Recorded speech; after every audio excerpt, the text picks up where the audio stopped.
नमस्ते बच्चों। आज हम एक कहानी पढ़ेंगे। तो कहानी का नाम है साए। नन्हे नन्हे दुधमुहे बच्चे, अकेली रुग्ण सुतरी, नाते रिश्ते का ऐसा कोई नहीं जो ज़रूरत पर काम आ सके। पति सुदूर अफ्रीका में, अस्पताल में बीमार, महीनों तक कोई पत्र नहीं। एक दिन लंबे अरसे बाद एक पत्र मिला। नैरोबी के किसी अस्पताल से आया था। लिखा था, पहले अस्पताल में जगह नहीं मिली, बाद में स्थान तो मिला, किंतु इस अनावश्यक विलंब के कारण रोग काबू से बाहर हो गया। डॉक्टरों ने ऑपरेशन की सलाह दी है। चंद दिनों की मेहमानदारी है, उसके बाद तुम लोगों का क्या होगा कुछ सूझता नहीं, लेकिन भरोसा रखना, भगवान रखवाला है। पत्नी पत्र पढ़ती और रोती। फिर उन्होंने अनेक चिट्ठियां डाली और फिर तार। तब कहीं कीनिया की मोहर लगा एक विदेशी लिफाफा मिला। लिखा था, परमात्मा का ही चमत्कार है कि हालत सुधर रही है, एक नया जन्म मिला है। थोड़े दिनों बाद फिर पत्र आया, पहले की ही तरह, किसी से बोलकर लिखवाया हुआ।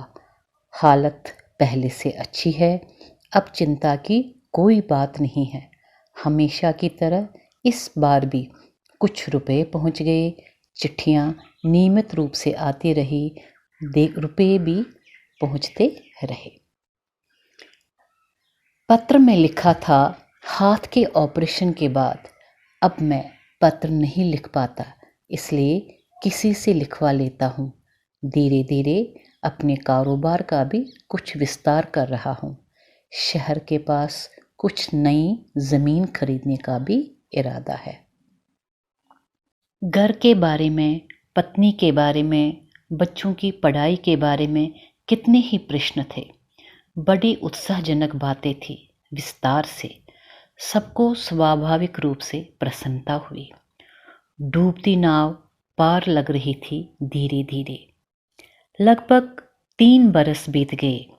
घर की ओर से पत्र पर पत्र जाते रहे कि अब उसे थोड़ा सा समय निकालकर कभी घर भी आना चाहिए। बच्चे उसे बहुत याद करते हैं। जो जो हिदायतें मतलब निर्देश चिट्ठियों में लिखी रहती है, उनका पूरी तरह से अक्षरशः पालन करते हैं, कहना मानते हैं, पढ़ने में बहुत मेहनत करते हैं। और जो कहता है कि बड़ा होकर, और जो कि उसका बेटा है, बड़ा होकर वो भी पापा की तरह अफ्रीका जाएगा, पापा के साथ खूब काम करेगा। अब वो पूरे 12 साल का हो गया है, 6ठी कक्षा में अव्वल आया है, प्रथम आया है। मास्टर जी कहते हैं कि उसे वजीफ़ा मिलेगा, स्कॉलरशिप मिलेगा। ये सारी बातें उसकी पत्नी यहाँ से पत्र में लिखकर भेजती थी।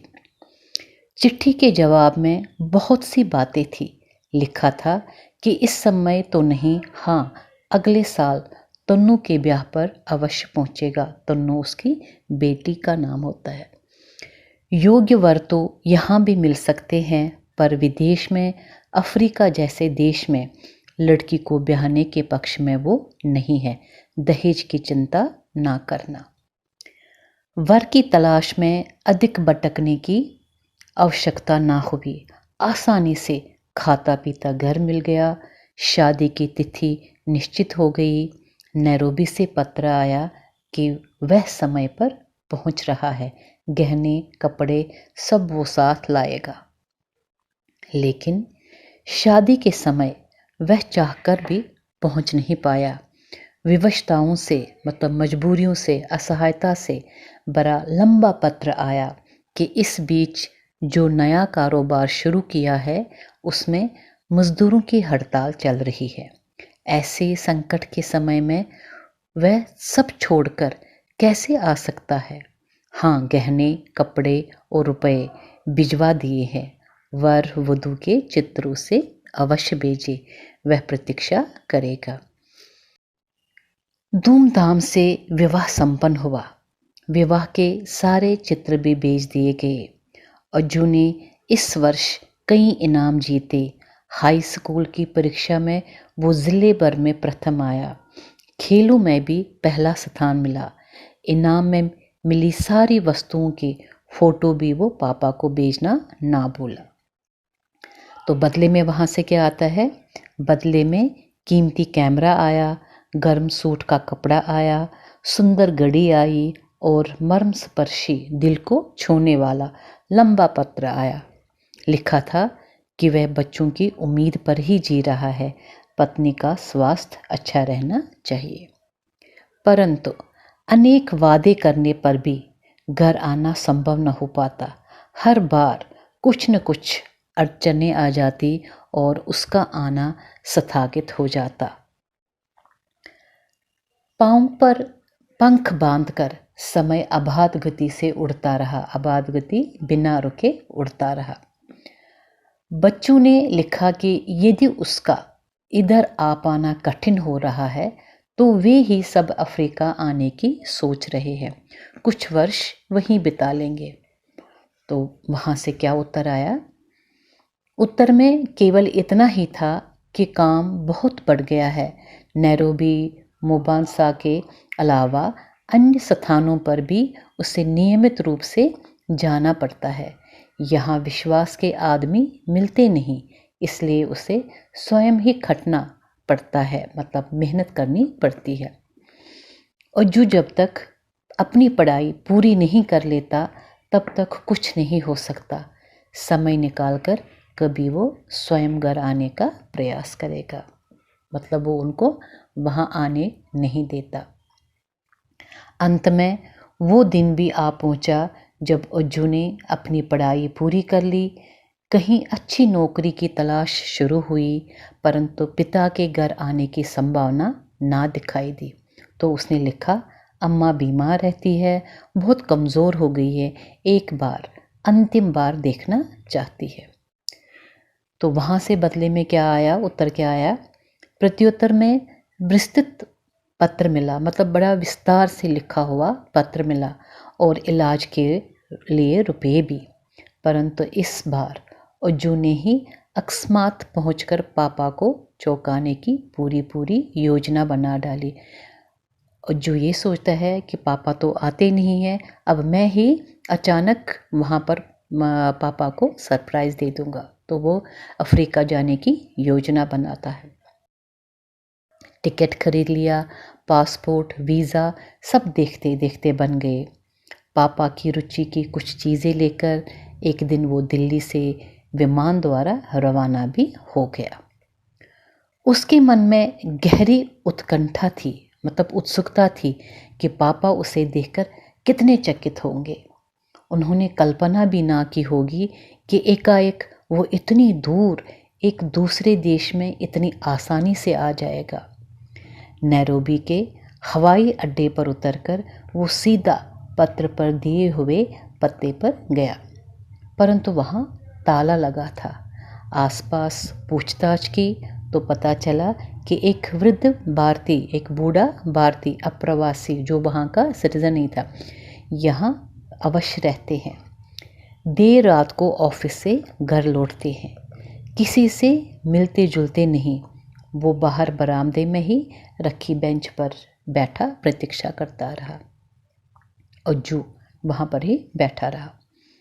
रात को एक वृद्ध सज्जन ताला खोलने लगे तो देखा कि एक युवक सामान के साथ सामने बैठा ऊँघ रहा है, मतलब सुस्ता रहा है। उसका नाम धाम पूछा और उसे अपनी बाहों में भर लिया। बड़े उत्साह से स्वागत किया। भोजन के बाद वे उसे अपने कमरे में ले गए।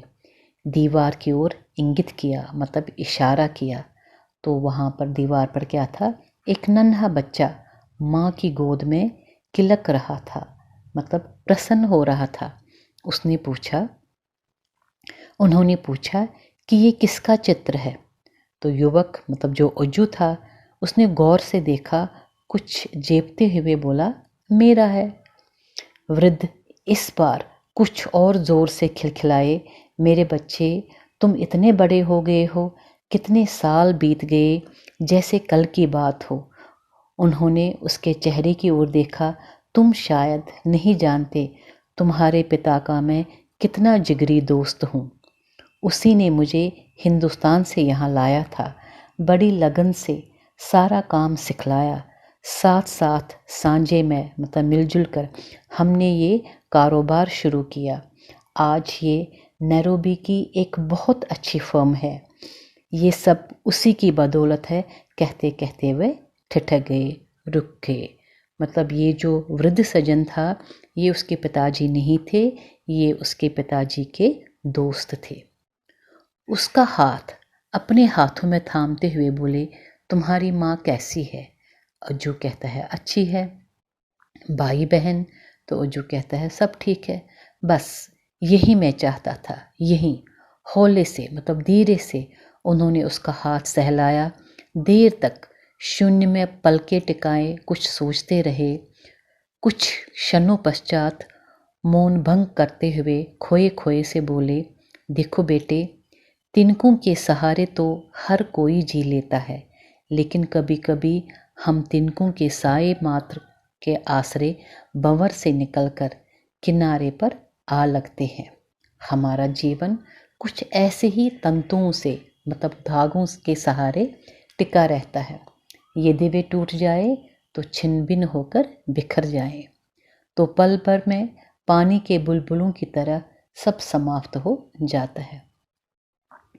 उन्होंने युवक की असमंजस मतलब कठिनाई में डूबे गंभीर चेहरे की ओर देखकर कहा, क्योंकि उज्जू को कुछ समझ में नहीं आ रहा था कि ये क्या हो रहा है। तो वो वृद्ध सज्जन जो है वो उसको कहते हैं, ज़रा सोचो बेटे, अगर तुम्हारे पिता की मृत्यु आज से 15-20 साल पहले हो जाती तो क्या हो जाता। भले ही वे एक अच्छी रकम तुम्हारे नाम छोड़ जाते, रुपये रेत में गिरे पानी की तरह कहीं विलीन हो जाते और तुम अनाथ हो जाते। तुम्हारी माँ घुल घुल कर कब की मर चुकी होती। तुम इतने हौसले से पढ़ नहीं पाते, जहाँ तुम आज हो वहाँ तक नहीं पहुँच पाते। उन्होंने अपने सूखे होठों को जीभ की नोक से भिगोया और कहा, हम दुर्बल, असहाय और अकेले होते हुए भी सहारे की एक अदृश्य डोर के साथ बीहड़ वनों को पार कर जाते हैं।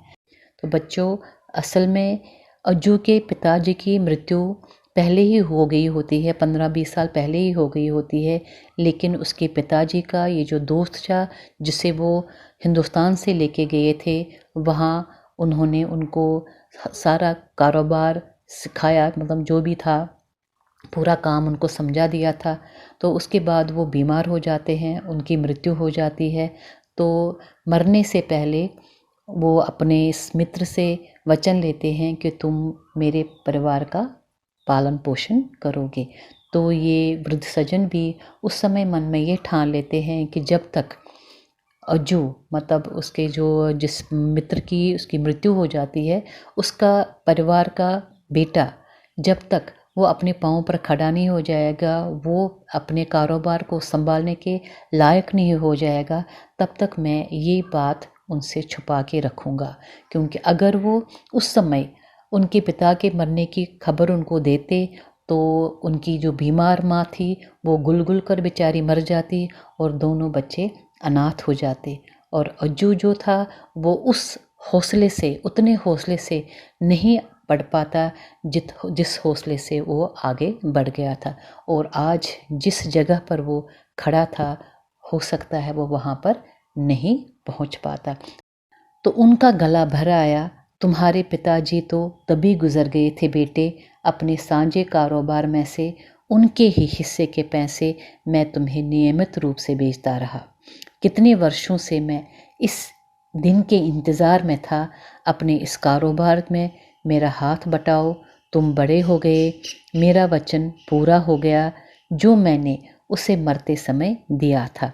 डबडबाई आंखों से वे दीवार पर टंगे एक धुंधले से चित्र की ओर ना जाने क्या क्या सोचते हुए देखते रहे।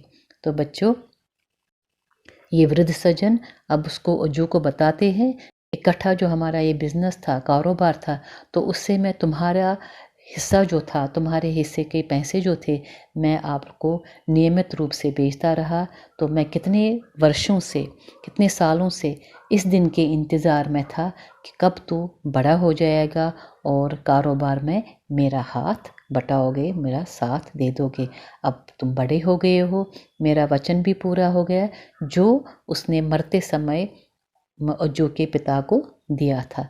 तो उसकी मतलब आंसुओं से भरी आंखों से वो दीवार पर जो चित्र था उसको देख रहा था और पता नहीं क्या क्या सोच रहा था। नेक्स्ट है हमारा शब्दार्थ। साए, परछाई, दुधमुहे, दूध पीने वाले, रुग्ण, बीमार, सुदूर, बहुत दूर, अरसे, समय, विलंब, देर, ऑपरेशन, शल्य चिकित्सा, चंद दिनों, कुछ दिनों, कारोबार, व्यवसाय, विस्तार करना, फैलाना, हिदायतें, निर्देश, अक्षरशः, पूरी तरह से, अव्वल आना, प्रथम आना, वजीफ़ा, स्कॉलरशिप, व्यवस्था, असहायता, इनाम, पुरस्कार, मर्मस्पर्शी, हृदय को छूने वाला, अबाध गति, बिना रुके चलना, खटना, मेहनत करना, प्रयास, कोशिश, विस्तृत, विस्तार से, अकस्मात, अचानक,